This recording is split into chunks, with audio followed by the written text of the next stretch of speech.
Good evening, ladies and gentlemen, and welcome to another episode of The Package Tourist, hosted by yours truly, the Package Tourist and the Magical Mystery Tour called Life, Matthew DiBiase. Tonight's guest is Mr. Paul Zigo. Paul is the director of the World War II Studies Institute, located in Neptune, New Jersey, and he has served in that capacity since January 2016.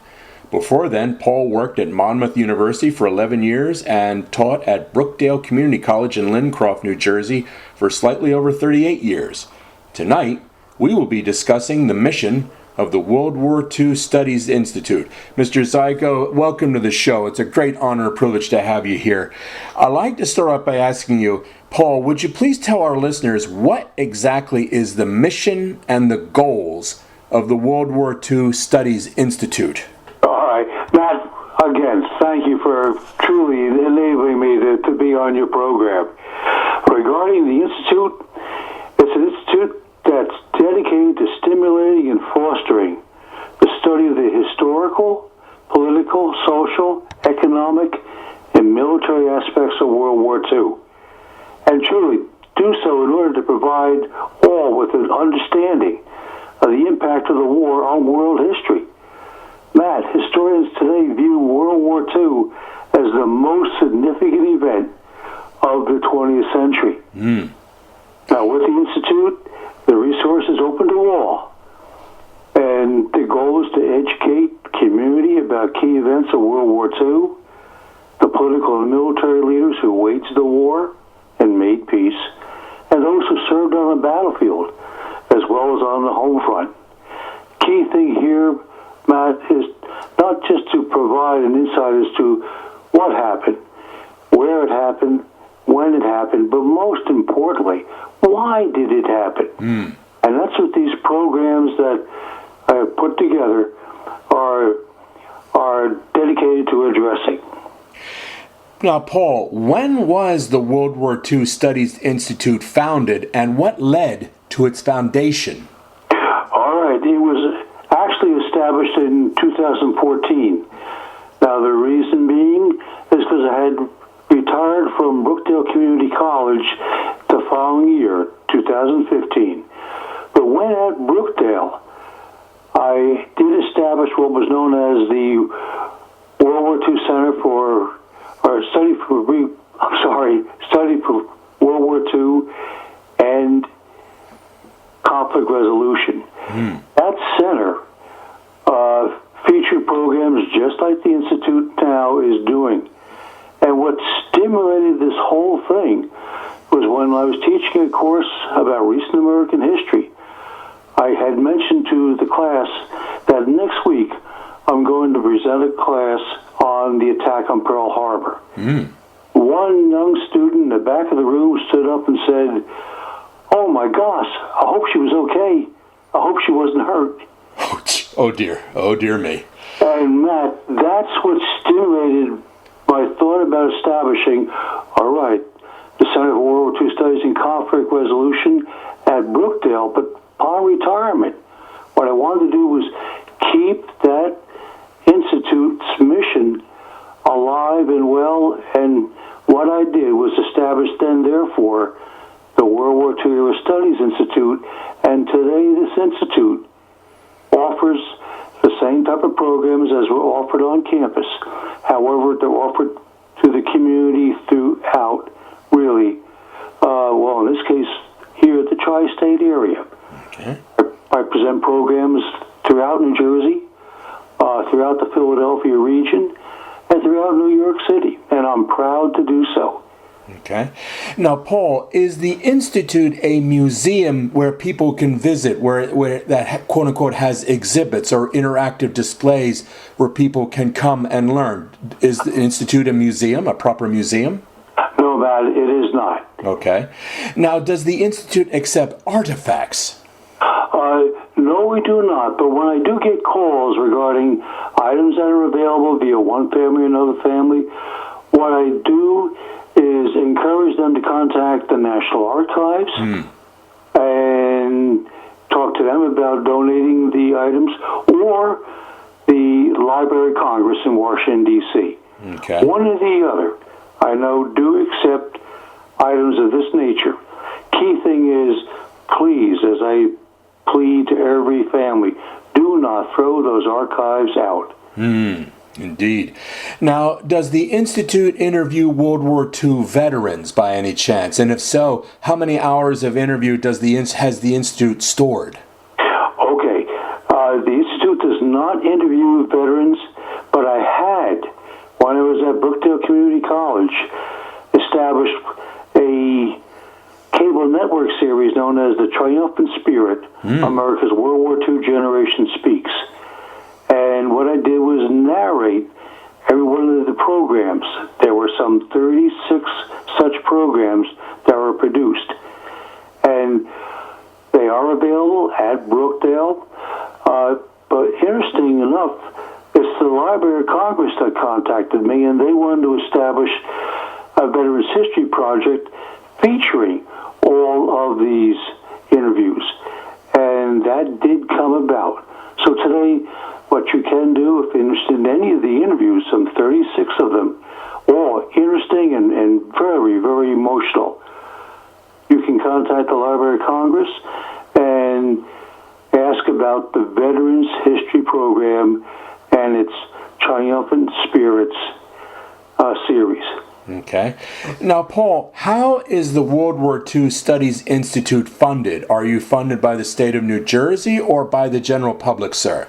Well, Matt, as I had mentioned, I offer programs throughout the tri-state region, and it's the speakers' fees that are what, in essence, fund the Institute, as well as donations from anyone that might be interested in providing a donation, and encourage anyone to, if would like to donate, to please send the donation to the Institute located in Neptune, New Jersey. Okay, so they can look it up online. I mean, does your website have a thing where people can make a donations? Like click this link here to donate, so on and so forth? What the website basically says, if you want to make a donation, then mail it to a certain address in Neptune, New Jersey, and the donation would be recognized, and a thank you receipt would be provided. Can people donate artifacts or any type of materials, documents or anything like that, or just strictly finances? It's strictly finance. Now, what I encourage those that want to donate otherwise, that's where I encourage them to contact either the Library of Congress or contact National Archives. Okay. Now, please explain how the Institute interacts with schools, colleges, and universities, or perhaps historical societies. Can you elaborate on that, Paul? Yes. What I do is maintain contact with Brookdale Community College and the history department there.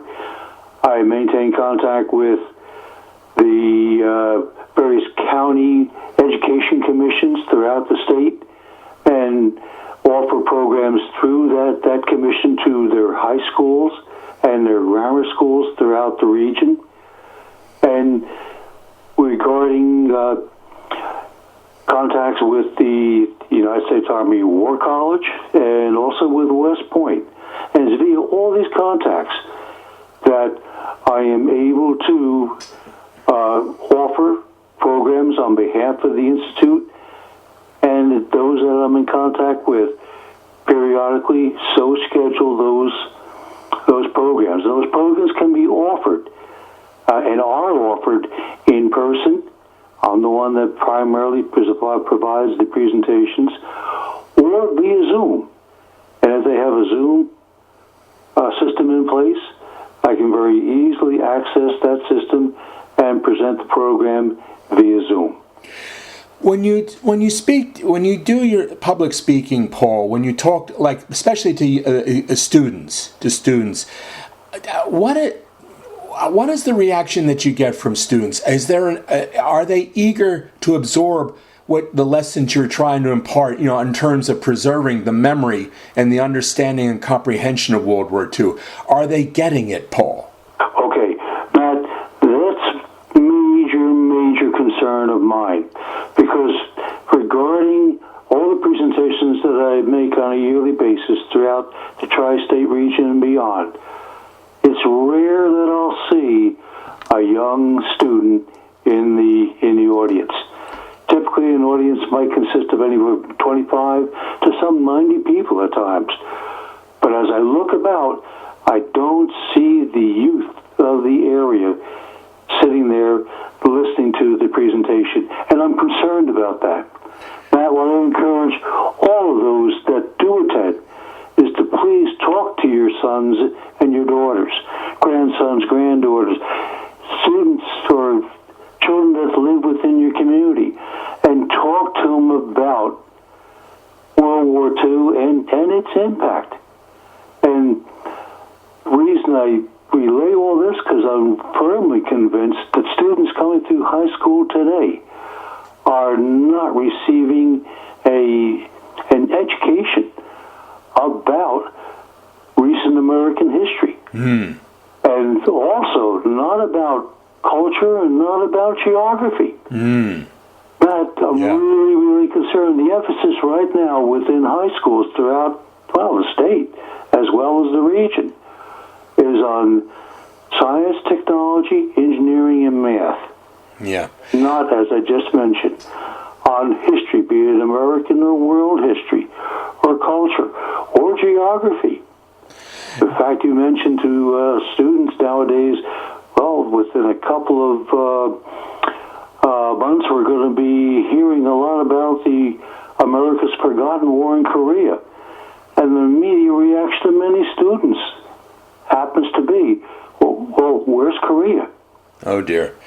I mean, now, the thing is, do you talk to, like, middle schools? Because if you're going to do that, you need to get it at a very early age. Do you talk to, like, middle schools or high schools, or especially middle schools, younger kids, just try to plant the seed? Matt, what I try to do is do such presentations, but it's rare that I'll get an invitation. That's sad. Rare. I'm very sad to hear that. Let me tell you a personal story, Paul. I was born in 1963, and growing up as a child, I'll tell you this. When I was growing up, there was a lot of very good documentaries about World War II. So I actually had a very good education, an exposure to, the events of it. And also my family was a very bookish family, and my father was always fascinated with good World War II books. So I was always exposed to that. And, World War II still remains one of my favorite topics and all that. But when I look at documentaries today, I see very few good quality World War II documentaries. Most of it's kind of like schlocky, almost reenactment stuff, whereas the earlier ones of the 60s and 70s used actual footage where you got a real good sense of it and you actually had the participants discussing it. Do you feel the same way when you look at today's so-called documentaries, with maybe the exception of like Ken Burns or others or something like that? Do you get that sense you're not really getting good quality documentary footage on World War II these days? I certainly do. Yeah. Ken Burns is the only one that I really, really respect, and I do encourage people to actually see his programs, regardless of what the method, be it television or be it on the movie screen. I know. We are approaching, the 80th anniversary of the end of World War II. I mean, now, ever since 2019, we've been going through the 8th anniversary of all of it from the beginning. Now we're approaching its end. I mean, about a couple weeks ago was the anniversary of the crossing of the Bridge of Remagen, and now, in the European theater, we're basically closing in on Berlin. And then in the Pacific, we just had the flag raising at Iwo, and now we're approaching the 8th anniversary of Okinawa. I mean, is the Institute right now doing any type of special program dealing with these 80th anniversaries, the approaching end of the war at the present time, Paul? Oh, absolutely. Of the some 36 programs that we have to offer, the last 10 of them focus in on the end of World War II. Just in the European theater of war, but also in the Asia-Pacific theater of war. And what I'm seeing right now is a request by a libraries, by community groups, by senior citizen organizations to come out and speak about what occurred in essence 80 years ago, this period of time. Yes. I mean, we're coming upon the first A-bomb test, and of course the dropping of the first bomb, August, the dropping of the first bombs, on Hiroshima and Nagasaki, of course. Right, absolutely. In fact, I'm not only the director of the Institute, but I'm also an author, and I authored 2 books. They've been fairly well received throughout the nation. One book is known as The Longest Walk, and it deals with the D-Day invasion on June 6, 1944 in Normandy, France. And it covers what happened. It covers what happened during the course of time on troops landing on the beach and what occurs then thereafter 11 months afterwards. 11 months afterwards is the surrender of Nazi Germany. And Matt, I also wrote a book about that. And featured in that book are all the photographs of the surrender ceremony taken by General Dwight David Eisenhower's personal wartime photographer. His name was Al Meslin, who I came to know. He lived here in the area of where I have my office. And in talking with Al, I interviewed him. It's one of the interviews in the Triumphant Spirit series. But then what he also offered me were all his photographs and all his negatives. Wow. And I do have them. And what I did was based upon my interview with him. And in essence, this is per his wish. He gave me everything. Wow. Not just the interview, he gave me everything, which I still have. And what he asked that one way or another, I convey this to the public so that everyone would come to understand what happened on the day the Germans surrendered in Reims, France, in May of 1945. And what I did was write a book known as The Unconditional Surrender, and it features all of those photos. Wow. I mean, I don't think I've ever seen photographs. I mean, the actual surrender ceremony, I don't think I've ever seen it. I mean, it must have been classified or something like that, because in all the books I've seen, I've never seen photographs. I mean, Yodel, along with the other delegates, signing the papers and all that. I've never seen that. That's incredible. This book features just that. They're all the photos that Al had given to me. Again, with the request that they be shown to the public, and I did so via this publication. And in my last conversation with him, and it's a shame to say this, but he had called me one morning and he basically said, "Paul, I hope you're doing okay," and so forth and so on. And then he turns around and over the phone says, "Paul, I'm dying." Oh, jeez. 3 hours later on, he passed away. Oh, man. So, Matt, in writing that book, I truly, in essence, wanted to fulfill my commitment to Al that I would make what he had given to me available to the entire public. And it now is. The publication is known as The Unconditional Surrender. Paul, when you wrote Longest Walk, did you actually tour the D-Day beaches? Have you seen them all? Walked them and covered them, physically covered them? Matt, yes, I have taken on my own with my wife and members of my family at times 3 independent tours of Normandy, France. And the key thing is when we're over there, what I ask of my family and my friends is please take a look at, yes, what you see out there in front of you, but now let's walk the battlefield. Yeah. And in each case, Matt, we did just that. We walked the battlefield in front of what's known as Utah Beach, in front of Omaha Beach, and all the other beaches that were crossed by the British and the French. Yeah. I know. I did the same thing 20 years ago. I did a 2-week tour, and 1 week I stayed in Cannes in Normandy, but I saw everything from Pegasus Bridge to all 5 beaches, including Pointe du Hoc, including also the cemeteries too, the Canadian and even the German one, and especially the American at Colville, made famous by Saving Private Ryan. Yes. Tell me, did you feel an enormous sense of humility? Oh, certainly do. In fact, went over there, not just with my family, but I also conducted 7 student group tours. And whenever we went to any of these locations within Normandy and beyond, but principally Normandy, people always welcomed the American because of really what was brought about in June of 1944. Yeah. Very, very, very thankful. Be you male, female, young, or elderly. They simply would come up and almost embrace you and say, thank you. Thank you on behalf of themselves and also their family. Paul, let's talk about yourself. Where were you born and raised, and where did you go to school? I was born in Newark, New Jersey, and I grew up in Irvington, New Jersey, which is an urban area in northern New Jersey. But then my mom and dad managed to purchase a home down in Point Pleasant Borough, which is in the center part of Jersey.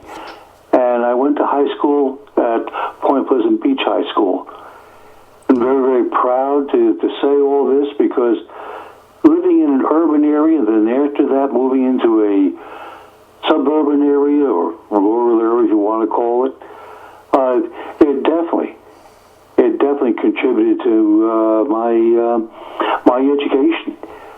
And what I did thereafter was go to the college upon graduating from the high school to Rutgers University, and went there and studied recent American history.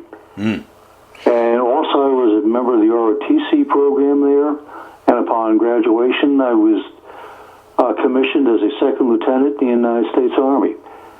And Matt, I remained in the Army for some 30 years. Oh my goodness.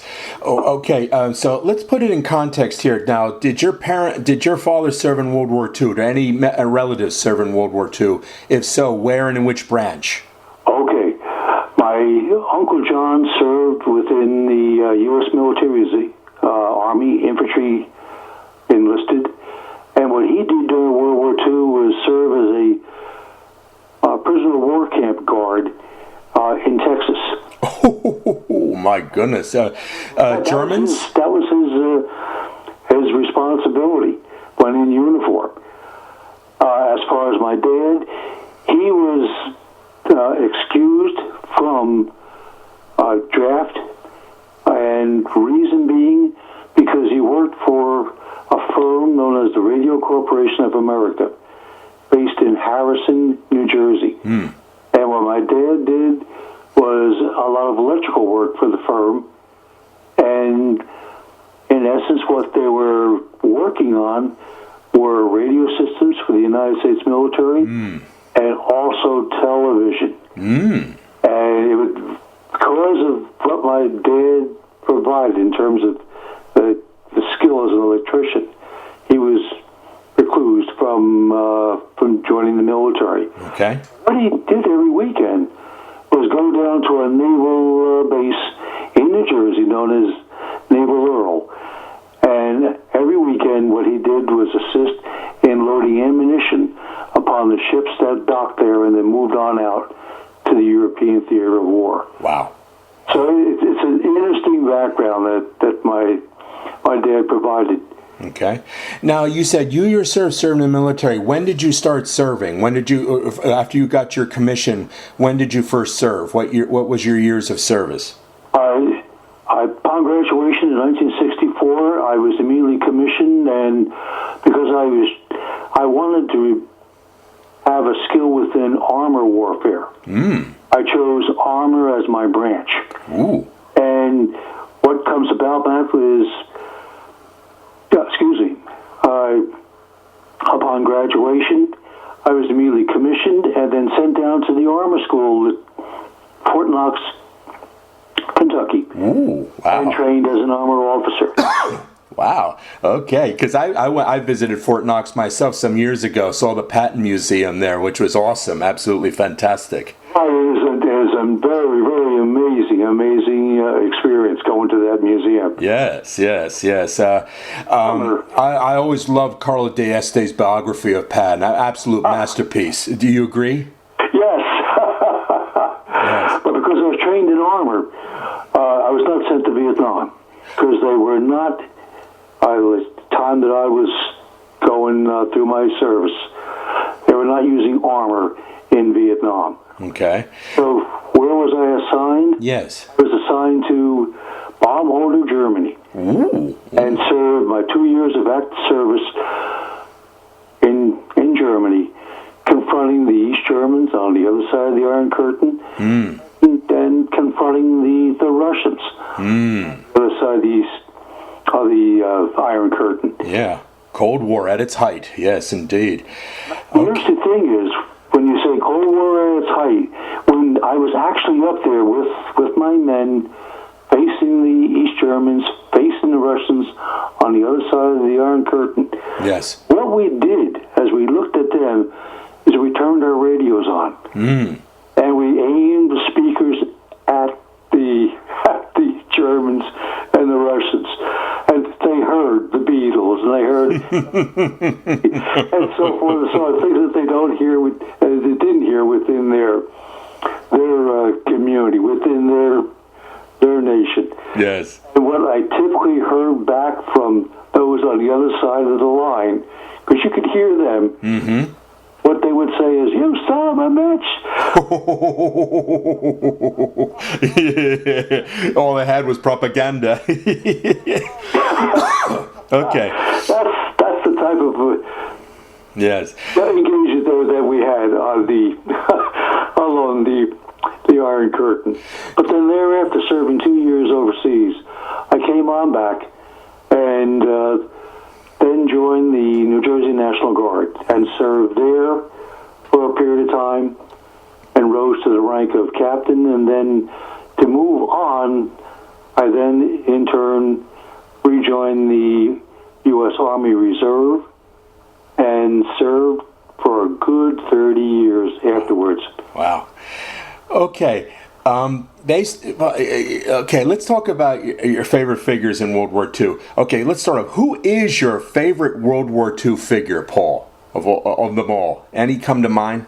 Oh, yes. The one individual that I truly feel should deserve a great deal of credit, in fact, more credit than he certainly does get, is the man that helped organize our military in a response to, really, the attack on Pearl Harbor. And the individual that did that was the individual that was the chairman of the Joint Chiefs of Staff. His name, well, George C. Marshall. Yes. He's the individual that I truly believe should be really favoritized as the major wartime leader for the United States during the course of this period of time. I concur. Considering the fact, the enormous task, a two-front war. Right. An extended, actually multi-front war, because you also had North Africa. You not only had the Central Pacific, the South Pacific, but also Burma, the Indian Ocean, the Mediterranean, even the Arctic, when you consider it, the Aleutians and all that. He had to deal with such bronco personalities. He had to deal with MacArthur. He had to deal with Eisenhower, Patton. He had to deal with the Navy, King, who was not exactly the nicest person to deal with. He had to deal with FDR. I mean, an incredibly high-powered. He had to deal with Churchill. Right. I mean, that was an enormous task. I mean, considering these were all men of enormous power and enormous personality and all that, to balance it all out and create a winning effort required genius, of course. Right. And I truly do believe he did exert that. Would it be accurate to say you would consider George Catlett Marshall the most underrated figure in the history of World War II, sir? That's how I feel about it, yes. Okay. All right, let's flip it now. Who was the most overrated Let me also figure? mention one other Okay. rated figure. later. Yes, yes. And as the individual that took over the Pacific Fleet, commanded the Pacific Fleet after Pearl Harbor, Yes. Admiral Chester Nimitz. Yes, yes. And he's the individual that truly brought about success on our offensive efforts throughout the entire Central Pacific, leading up to then, therefore, the home islands of Japan. Yes. However, who gets the credit really for the victories in the Pacific War? Well, it's the one who I really think is overrated, and that is Douglas MacArthur. Okay, I'm not arguing with you. I'm kind of curious because I've always been a semi-fan of MacArthur. In what way do you feel that MacArthur's overrated? I'm not arguing. I'm just kind of curious. Can you explain it to me, Paul? Explain to our audience too, please. He did not truly analyze the enemy and what they were basically attempting to do in this theater of war, that battlefield, and because he did not appropriately so analyze, well, one thing that he definitely did lose was the Philippines. Yep. He disregarded all the information about the fact that the Japanese were planning to attack the Philippines. He didn't think that they had that capability. And when it unfolded, what he did not do was come up with an appropriate defensive plan to defend, well, Manila and that region and other regions of the Philippines to a point where, without a good defensive plan, MacArthur was chased off of that island, as well as his leadership. And he did, in the end, yes, move down to Australia, then organize another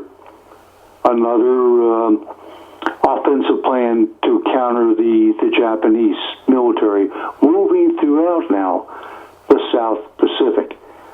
But as he did not do it in a very, very effective way, to a point where he could move his troops as quick as others in the region, like Nimitz.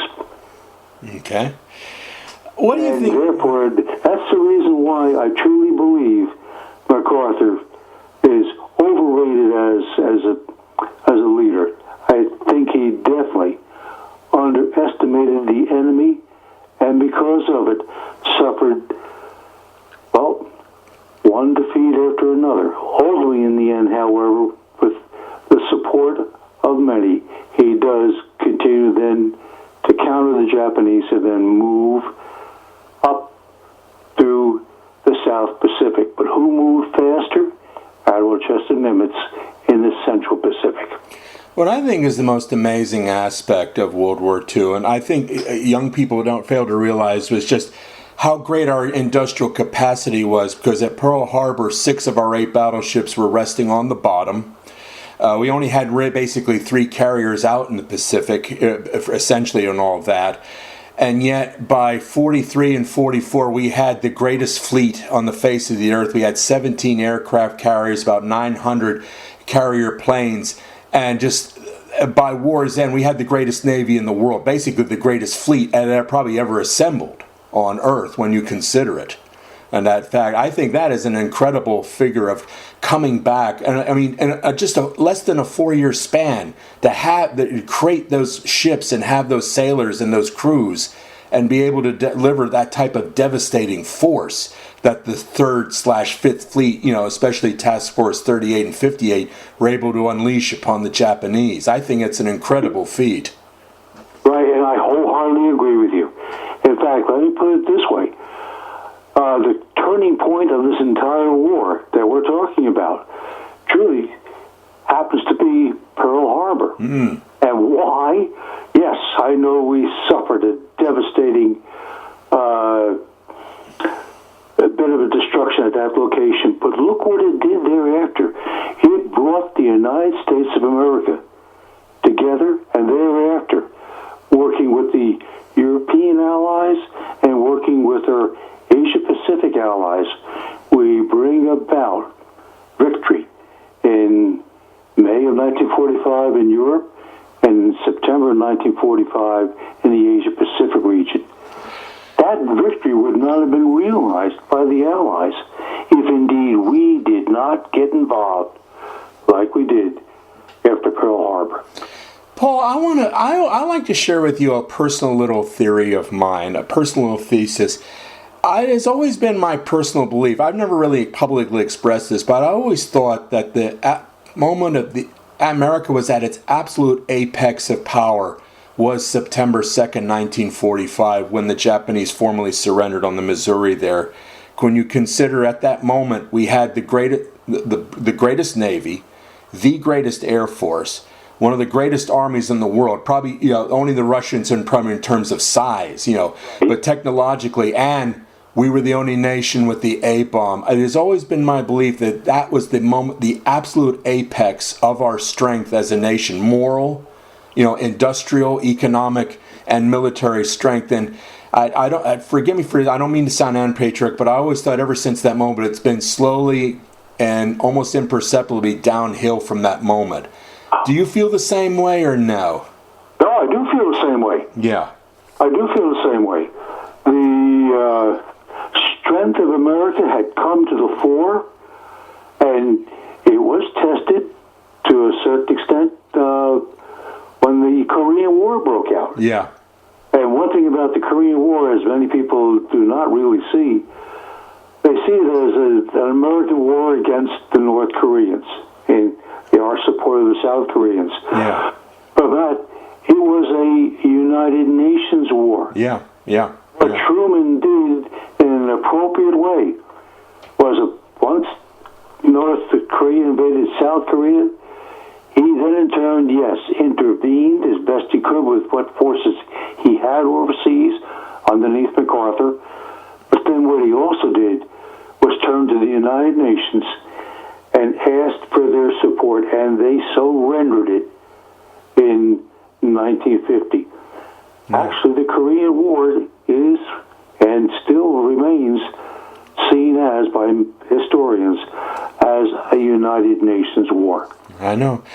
Getting back, you were talking about how the young people are not really truly comprehending the true significance and enormity of World War II. Some months ago, I had a woman.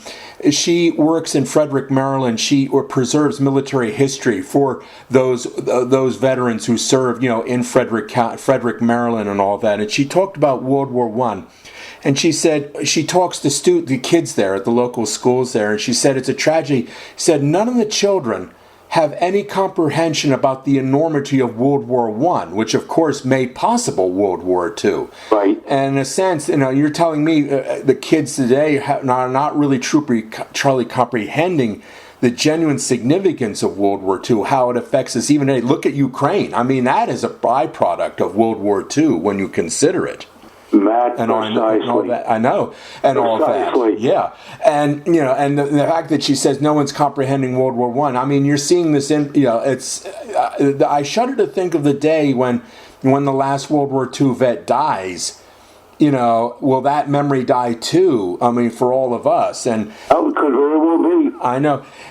Paul, what are the future goals of the World War II incident? Do you have any future programs that you like to share with our audience and all that we can anticipate in the future? Well, what I continually do is advertise the fact that these programs that we have available, that they can be arranged for either via personal presentation or via Zoom. And right now, within the tri-state region, just for this year alone, I have some 26 programs some of them have already been conducted, or the majority of them will be conducted, particularly during the June and then thereafter August, September, and October time frame. So I would continually ask people to consider offering such programs before their community, one way or another. Paul, one last quick question. Paul, please tell our listeners, where can they buy your books? Where are your books can be found? Okay.